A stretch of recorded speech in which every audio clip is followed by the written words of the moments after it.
Hello guys, welcome to the online session of how to use temporal convolutional network to predict remaining useful life of an engine. So in this video, I will be introducing a system model that incorporates temporal convolutions with both long-term and short-term time dependencies. That means in this video, we will be using LSTM model of deep learning. So basically for this project, you must have the basics you must learn the basics of deep learning. Also, the proposed network learns silent features and complex temporal variations in sensor values and predicts the RUL, that is, remaining useful life. A data augmentation method is also used for increasing the accuracy. Also, the proposed method, which we have used over here, gives the promising results. Now let's have a look over the datasets. So we have chosen the dataset from CMAPS, that is Commercial Modular Aero Propulsion System Simulation Dataset. So we have chosen this for benchmarking purposes. So as you can see over here, the dataset consists of 4 sub-datasets with different operating and fault conditions, leading to complex relations with sensors. So you can see the testing and training doc files over here. These are the training files and these are the testing one.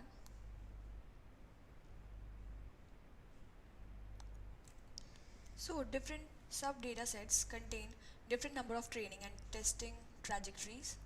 The complexity of sub-datasets will increase the number of operating conditions and fault conditions. So in these datasets, basically we have 26 features. I'll be showing you. So you can see this is one of the dataset. The dataset might not be clear over here as the features are not included in the dataset. So I will show you the snapshot of the dataset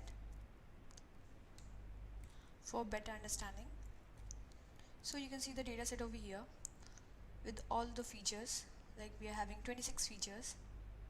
One is ID, then number of cycles, then 3 of them are operational settings, and after that it's sensor measurement, like sensor measurement 1, sensor measurement 2, 3 and so on till 21. Also the dataset FD002 and FD004 are considered to be the complex datasets. In every sub-dataset, training trajectories are concatenated along the temporal axis, and same applies for the testing trajectories as well. So now let's move towards the code. So here, first of all, we have used PyCharm, and first of all, we will be applying data pre-processing.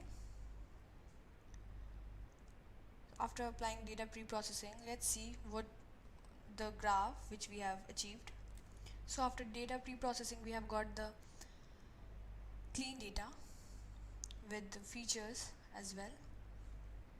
So this is the proposed system model which we have used. You can see the flowchart over here. See, you can see over here we have applied augmentation in training data. That is, we have modified the existing features. Then we have applied normalization. Then again we have applied max pooling with convolutional 1D layer. Then fully connected plus dropout. Then we have used LSTM after we have got the output. Also, this is the graph of data augmentation. That is, this one is for training data before augmentation. This is the training data after augmentation. You can see the difference between the graphs over here, and this one is the testing data.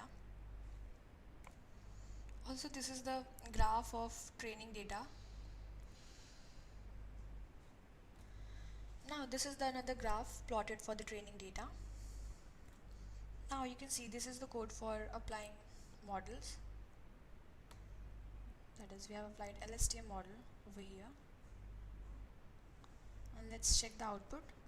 So after executing the model.py code, we have received this graph. You can see the line with you can see the curve with orange color. It represents the expected RUL value, and the curve with blue color, it represents the predicted RUL value. And between this there will be the RMS value, that is root mean square error.